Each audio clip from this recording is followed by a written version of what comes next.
What's up, everybody? Welcome to my channel. My name is McNeil, and if you love movies, you're in the right place.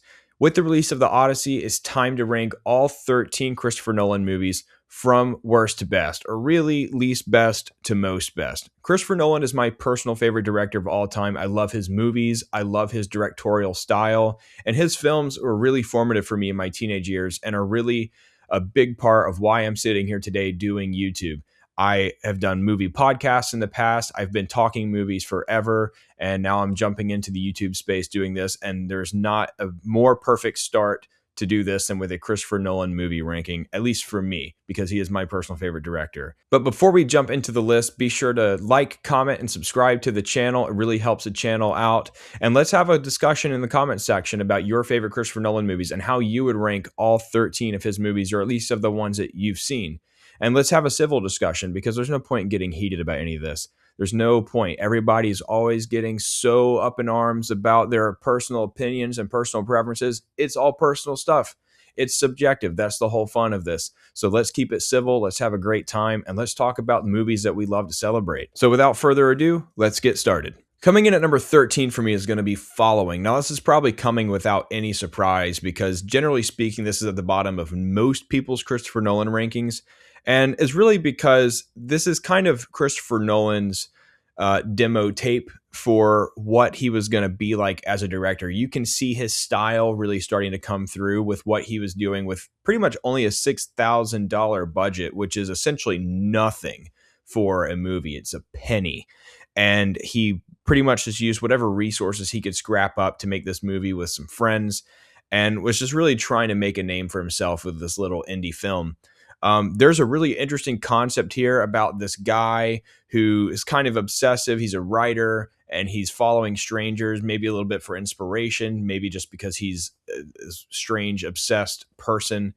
But it begins to spiral out of control with the following, if you will. You can see Nolan's style peeking through with a little bit of the nonlinear storytelling, a little bit of some homage to genres he references, especially in films that come after this in his filmography. Following just obviously doesn't reach the heights of other Christopher Nolan films, so it's hard to place this movie above it, even though I respect it. I respect the ambition that Christopher Nolan had making this film.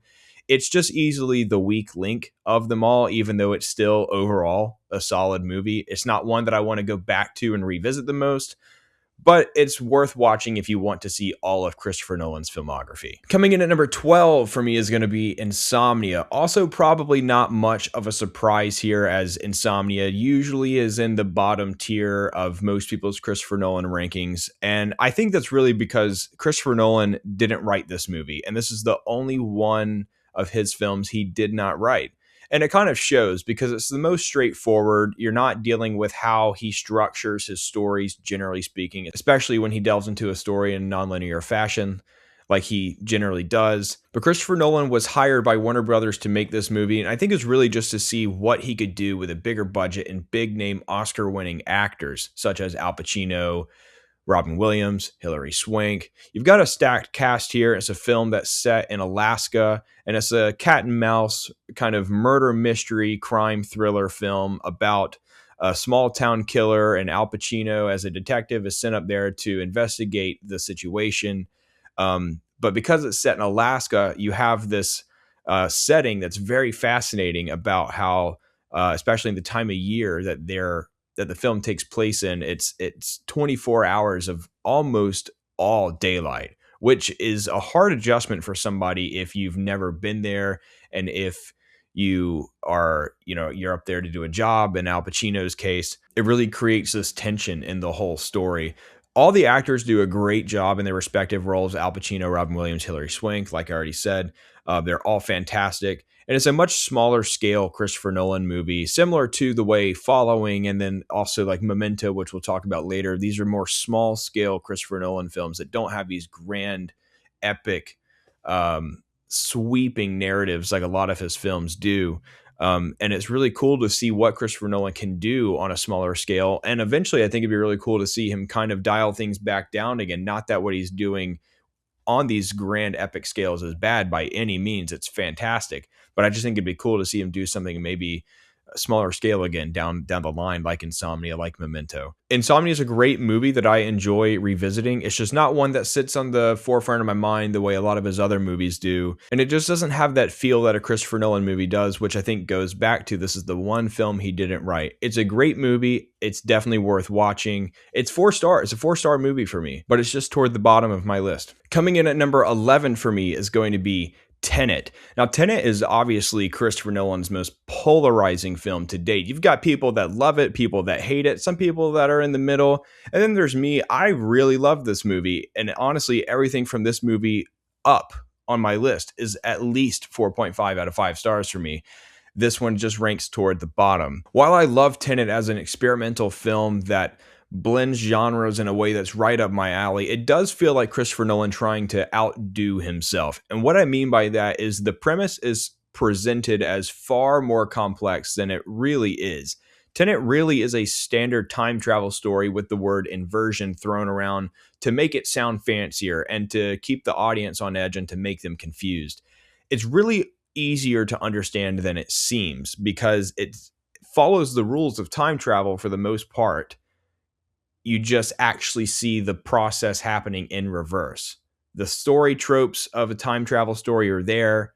It's just presented and packaged in a way that's much more difficult to understand. It makes you feel like you're having to do homework. Overall, I think Tenet is a really slick science fiction, action thriller, espionage film that delivers on nearly everything it sets out to be, and everything from the action set pieces to the globe trotting are just so cool to watch. And there's so many ways that the action is filmed that we've never seen before, like things happening in reverse, and you've got people moving forwards and backwards at the same time, whether it's a fight scene or a car chase. It's all really awesome to watch.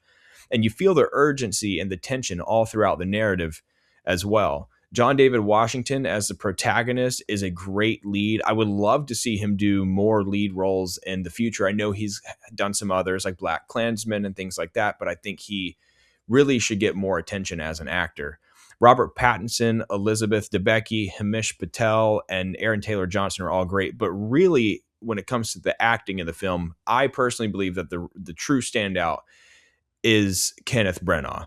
Kenneth Branagh as the villain is extremely intimidating. He's ruthless and he really instills fear into you. He has this, at moments, he can be very calm in a very creepy way and very unsettling way. And then there's other times where he explodes and it's intense and it's frightening. And I think he really nailed this character. From a technical perspective, Tenet is well made from top to bottom, which goes without saying because it is a Christopher Nolan movie. Ludwig Göransson's score, I think, is extremely awesome. It's really cool to listen to, especially when you're watching the movie because it mimics the inversion, if you will, that plays out in the movie with its reverse effects and its music. It's just super cool stuff. But had the script not presented itself as more complex than it really is, it maybe could have been higher on my list. And I think it probably was at times, but over time it's just fallen a little bit for me as the hype kind of settled.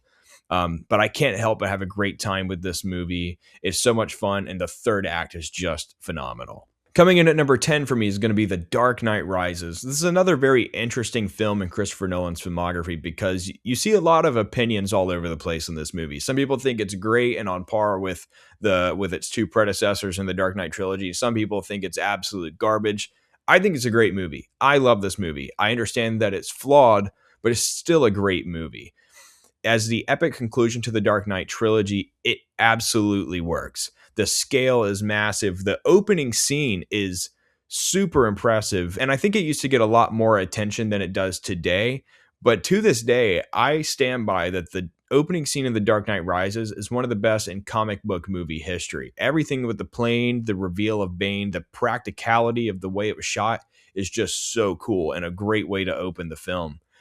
I also think the fight between Bane and Batman at the halfway point of the movie is so iconic and probably the best hand-to-hand combat scene that's in any Christopher Nolan movie, maybe of all time. Because generally speaking, the way Christopher Nolan choreographs action and the way it's shot generally isn't the best and might be his biggest weak link. However, this fight scene is phenomenal. Bruce Wayne's arc is also very fascinating to me in this movie as he comes out of retirement to become Batman, gets defeated by Bane, and then has to become Batman again after that. I see some complaints about that at times, but because of how long this movie is and the way the arc plays out together as one, I think it works nicely as a conclusion of the Dark Knight trilogy because it allows him to face his personal issues, and he became the hero he was always meant to be in the end. And without all of this happening in the film, he wouldn't have gotten there, and I don't think it would have worked otherwise. I love how massive everything feels in this film, especially in the third act, and the chaos that Bane causes throughout Gotham City. I love Tom Hardy as Bane, but unfortunately, one of my criticisms with this movie is that I find his character to be undermined by the Talia al Ghul plot twist.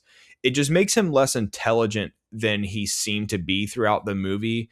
And I think it undermines his intelligence as a really cool villain. And in the comics, Bane is a very smart character who's equally brains and brawn, which usually with villains, you get one or the other. But with Bane, it is both. Also, the twist reveal just feels a little silly in execution with the dialogue and the delivery of it all. And Talia al Ghul's death scene is absolutely laughable. It's probably the worst death scene in cinematic history, or at least it's up there. However, I think many people blow these very insignificant flaws out of proportion. Bane overall is a great villain. Sure, the third act kind of undermines him to a bit, but you still feel his presence throughout the whole movie and you remember the character, which says a lot about a great villain.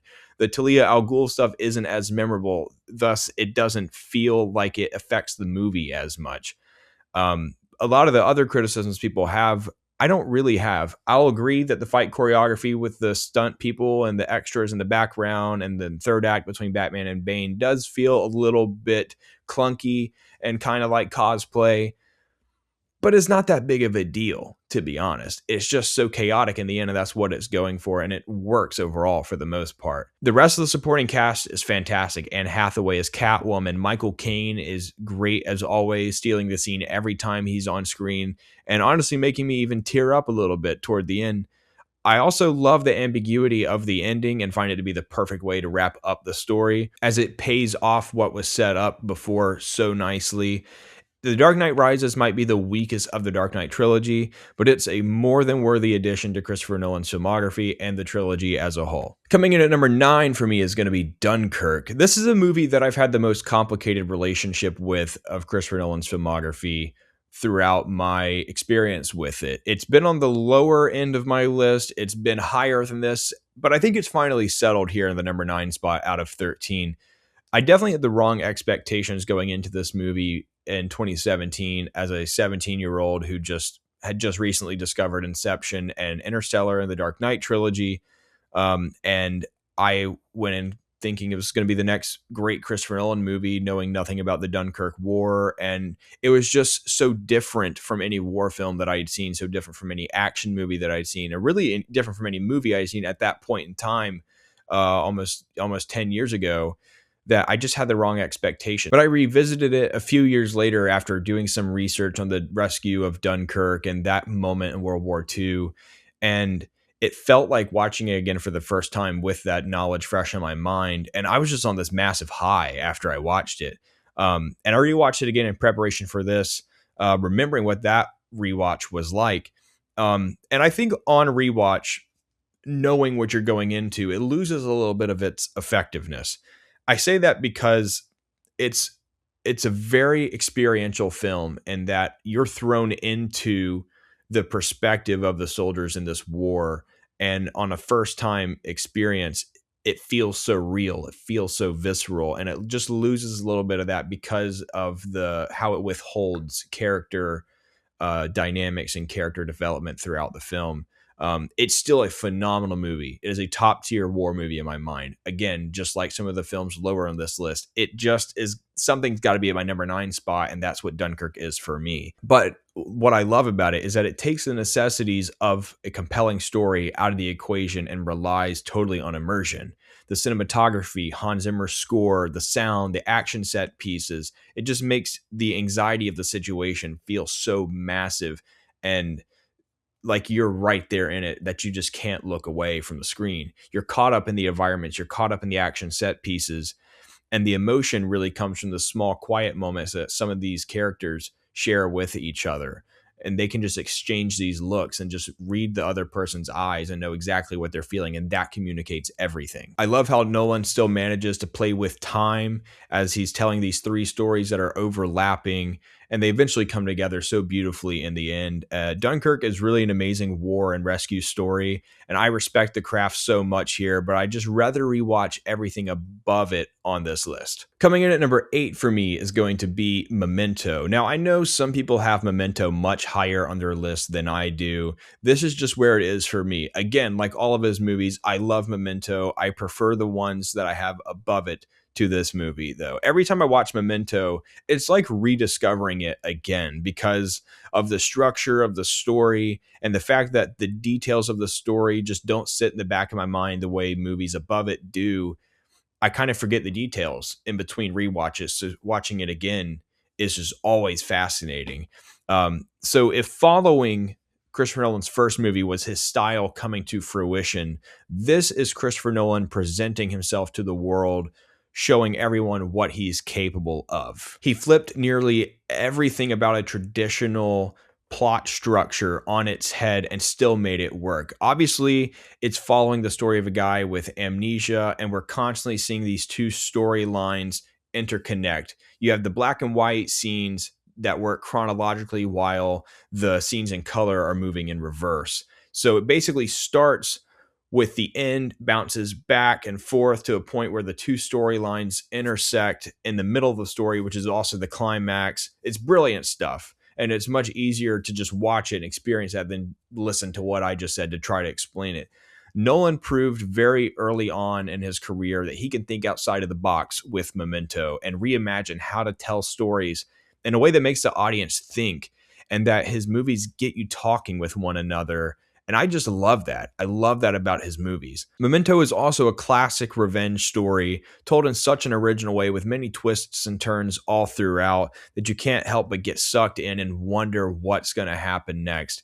Guy Pearce, Carrie-Anne Moss are both excellent in their roles, and I'd love to see Christopher Nolan work with Guy Pearce especially again down the line because he is such an underrated actor. Memento still sits roughly in the middle of my Christopher Nolan list. It's still an awesome movie though, also 4.5 out of 5 stars for me, and it's just a testament to how great of a director Christopher Nolan is that Memento is so good that it's only my number 8. Coming in at number 7 for me is going to be Oppenheimer.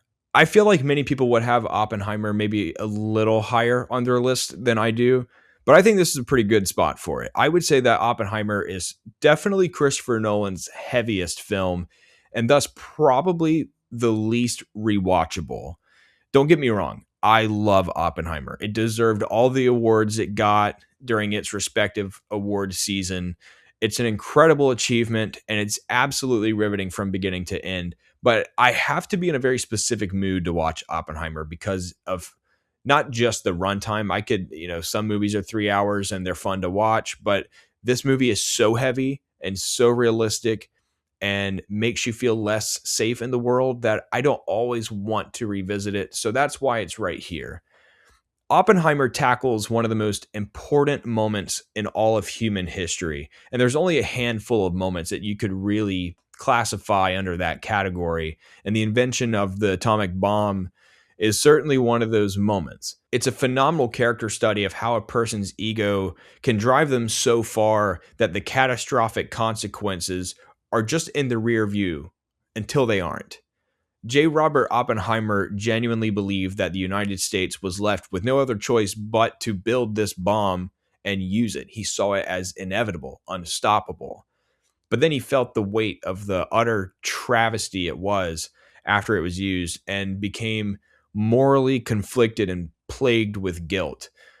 He realized he'd created a chain reaction that would change the world forever, not the peace he believed he'd create. And that's what's so fascinating about Oppenheimer is in this movie, his arc goes from being driven by ego to being consumed by guilt. And Cillian Murphy absolutely nailed this role, and he absolutely deserved the Oscar that he won. He totally embodied this character, this real life person, and he shines in scenes in particular where he isn't necessarily speaking.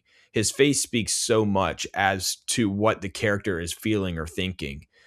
All the supporting roles are also phenomenal. Of course, the cast is stacked from top to bottom. Emily Blunt and Robert Downey Jr. are true supporting standouts. And honestly, Jason Clarke, too. He doesn't get enough attention for what he does in this movie. I think it's great stuff.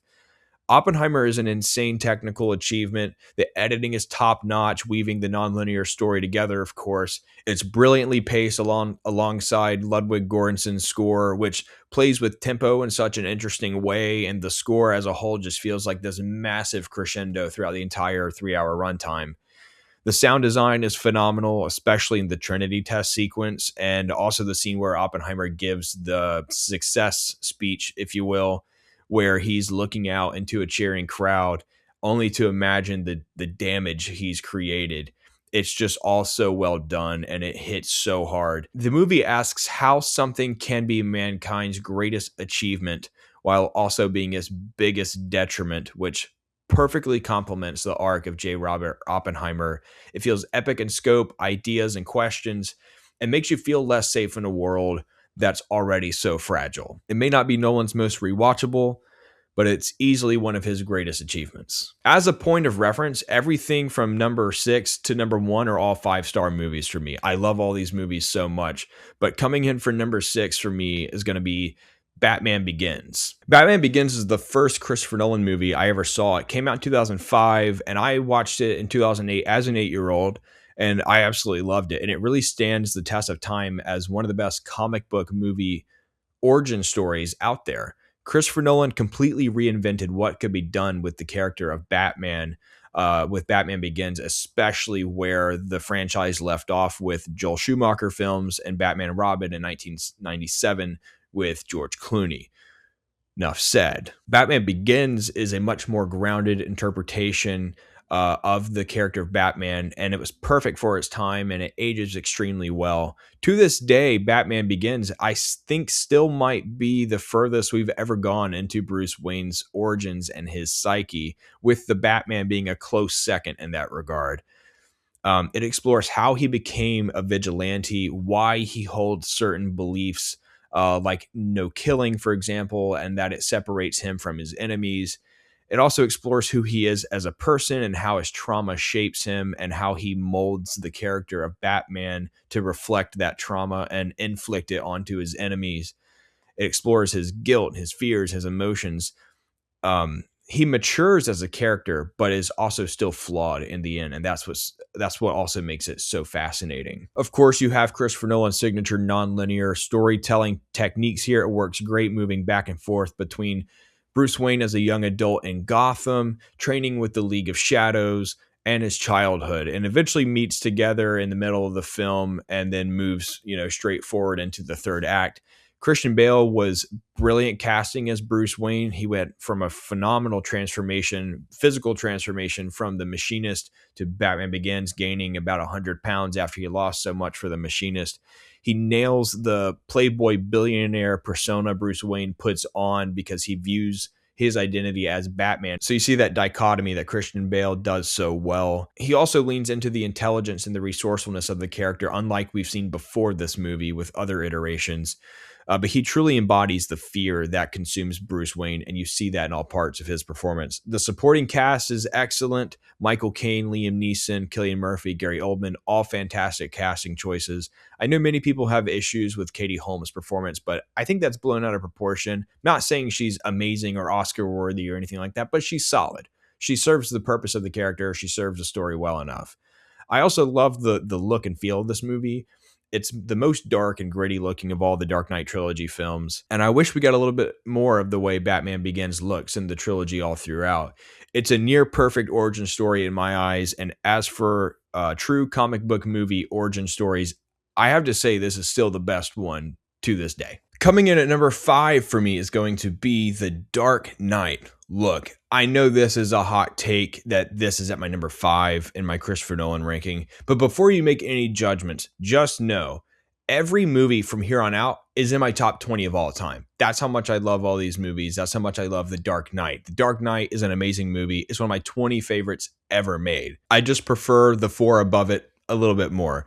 And another reason is because It's not my personal favorite Batman movie. That would go to The Batman. I love that movie. I think that movie is what most embodies a character of Bruce Wayne and Batman, particularly Batman, that we've ever seen. And The Dark Knight is on par with that movie in my eyes. Now, as for The Dark Knight, the movie is legendary. Obviously, that goes without saying. There's no denying that whatsoever. It raises the stakes, builds upon what was set before in Batman Begins, and it's filled with iconic performances. Obviously, Heath Ledger as the Joker is the elephant in the room here. I genuinely believe this is the greatest performance ever in all of cinematic history, up there in the likes of Daniel Day-Lewis and There Will Be Blood. This is that great of a performance. It was revolutionary, and I can't imagine anything ever topping this. There's so much mystery behind the character of the Joker and where he came from, which I love because that's so true to the comics. He changes his backstory of his scars every time he tells a story, and he leans into the chaotic and unpredictable nature of the character so well. He's a ruthless agent of chaos that wants to see Gotham burn. I love how he views Batman as part of his equation. He thinks they're very similar. He knows that Batman doesn't kill, and he knows that is what separates them from one another.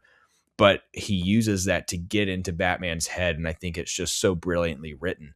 The Dark Knight is just top tier stuff for the Batman and Joker dynamic, and the interrogation scene alone is probably the best in the movie and easily one of Christopher Nolan's best sequences ever of all time. It's so small scaled in terms of in a movie that's so massive, and it feels so visceral, so intimate.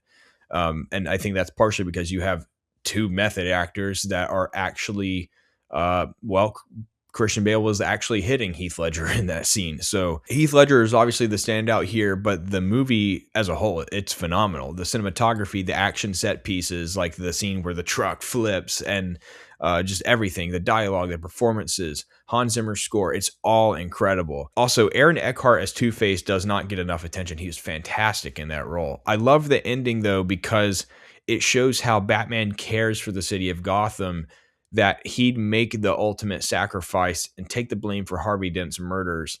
It's just a fantastic ending. It comes together so nicely, and it's very symbolic of everything Batman stands for. There's nothing I could say about The Dark Knight that has not been said before. It's probably the most talked about of all of Christopher Nolan's movies, especially in the online movie sphere, and I love this movie. Everything from The Dark Knight up, they're just all-time movies for me. Coming in at number 4 for me is going to be The Prestige. I watched this movie for the first time when I was a senior in high school, and my mind was absolutely blown. It's a gripping film about these two magicians who are best friends in 1890s London, but they turn into rivals after one of their shows go wrong, resulting in the death of one of their wives. And it's about obsession and rivalry. And I think those are very fascinating themes to explore in a film, especially obsession. I'm a sucker for films about that theme. But for the case of The Prestige, obsession plays out in a way where the two main characters are constantly studying each other's magic tricks and illusions, and trying to both actively sabotage the other person's show and lives, quite frankly, and also constantly attempting to one-up another. It's a fascinating escalation to watch. Hugh Jackman and Christian Bale are amazing in their respective roles, and the supporting cast, such as Scarlett Johansson, David Bowie, Andy Serkis, Michael Caine, Rebecca Hall, they're all fantastic. The cinematography and the script are two great aspects of the movie as well, but really just about every detail is near perfect. There's a lot of foreshadowing to catch upon rewatches, and I've seen this movie a handful of times at this point. And you catch these things, especially after you know how it ends, and there's just so much to pick up on all the time. And for a movie that's very serious and heavy, it has a high rewatch value, I'd say, because of all the twists and turns and all these things that you get to pick up on rewatch. Getting into some of the spoilers, though, I also find it very fascinating that Hugh Jackman's character is literally dying the exact same way his wife did, but on loop. He's constantly reliving this trauma that he experienced, this death that he witnessed, only to be brought back over and over and experience it again and again. It makes sense for his obsessive personality in the narrative, and I think it's a very interesting character study. And that's what The Prestige is, a character study about these two guys who suddenly hate each other and only want to see the other person fail miserably and perhaps die. It's one of Christopher Nolan's most mind-bending films, and it's one of the most fun to show to people who have never seen it. And the third act is just so good. Coming in at number 3 for me is going to be The Odyssey. Now, before I get into this, let me explain my expectations for this film. I went into this movie thinking, no way can The Odyssey crack my top 4 Christopher Nolan movies. They're in my top 20 of all time. Hardly anything ever cracks my top 100 anymore. Maybe one or two movies do a year here and there, whatever. But it doesn't even really get past the 50 mark. I just didn't think it was going to happen. I expected to love it. I expected it to be a great film and maybe one of the best of this year. I did not expect it to be in my top 10 of all time. I was absolutely floored by this movie. And again, recency bias is not something that generally affects me. I don't even know if that's what this is. We'll see how this, if this fades over time or if it, continues to escalate. But I was just completely and utterly speechless at the end of this movie. It was just so satisfying from beginning to end. The first 20 to 25 minutes are some exposition kind of setting up all the different stories. I've seen people complain about that, and I don't really get it. It was necessary for the story. It was also entertaining while it was happening, based on the source material. And it's just like, I think people have lost their attention spans. People can't focus for 20 minutes. And like a lot of movies back in the day would have 20, 30 minutes of setup and then they, move on. And that's kind of the way this was done and wasn't different from a lot of other movies in the sense that it sets up all of its stories before it kicks into high gear.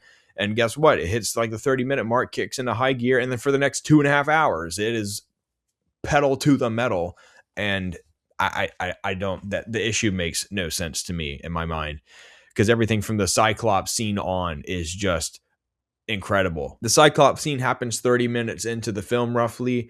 And once that's over, I'm like, how are they going to one up that? And then every sequence after that is one upping it actively, one after the other. And it ends on this high note that's so satisfying and was just such a great theatrical experience. The way it builds tension all throughout the story is incredible. Ludwig Göransson's score, of course, it gets faster and faster throughout these intense moments, and it's very percussion heavy. It plays with tempo the way he likes to do. But I love the more intimate moments and the quieter scenes, and it lets the wind instruments here really shine. The cinematography, the action, the practicality of it all is just mesmerizing. Every sequence, I'm just blown away by how they shot it, how they made these things happen in camera. The performances are fantastic. Matt Damon as the lead here as Odysseus, incredible. Anne Hathaway might have the most emotional moments in the film.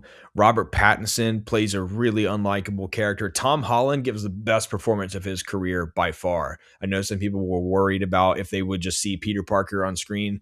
I didn't see Tom Holland. I didn't see Peter Parker. I saw his character.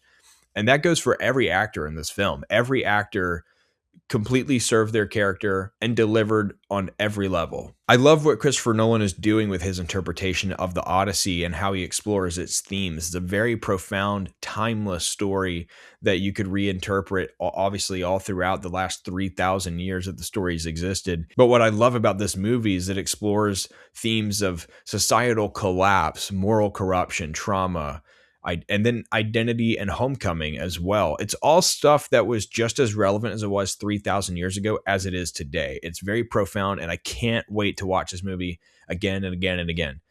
I'm not going to bother with the stupid online controversies because honestly, it's a waste of breath to talk about. I've seen other film critics and film pundits, whoever, talk about it online, and everybody shares the same sentiment, but I'm pretty sure most of these people spitting out all these talking points in the comment sections are probably just bots. And it's just such an annoying reality that we live in. I could go down this whole rabbit hole about how much I hate social media and how I think it's the worst thing ever. But I that's a conversation for another time. I'm not going to get into that. But the one criticism that I will address is that people keep complaining about the star-studded cast being distracting. And I'm like, I don't get it. Why do you not want to see a star-studded cast? Why do you not want to see actors and actresses you love in a movie on a scale this big. It doesn't make any sense to me. And honestly, I think people get so caught up in the celebrity of it all and who they've played before, and oh, Batman and Spider-Man and Catwoman and whoever, Jason Bourne, are all sharing the scenes together. It's like, I'm not actively doing that when I'm watching this movie. I'm just watching the actor do their job. It's like, just let the actor do their job. Who cares? That idea just doesn't really make a lot of sense to me. And I've seen people complain about that more and more recently. And I'm like, who cares? Like, everybody's been in, all these actors have been in these big franchise films. Of course, they're going to share screens with other actors who have been in similar franchises. Is like such a non-thing. But I have to say, 2026 has been an incredible year for movies so far, and I can't wait to see how the rest of the year turns out, and if the Odyssey still remains my number one of the year, or if it's going to be something like Dune Part 3. Now, this 1-2 punch coming up next are my two favorite films of all time. My number 2, Interstellar.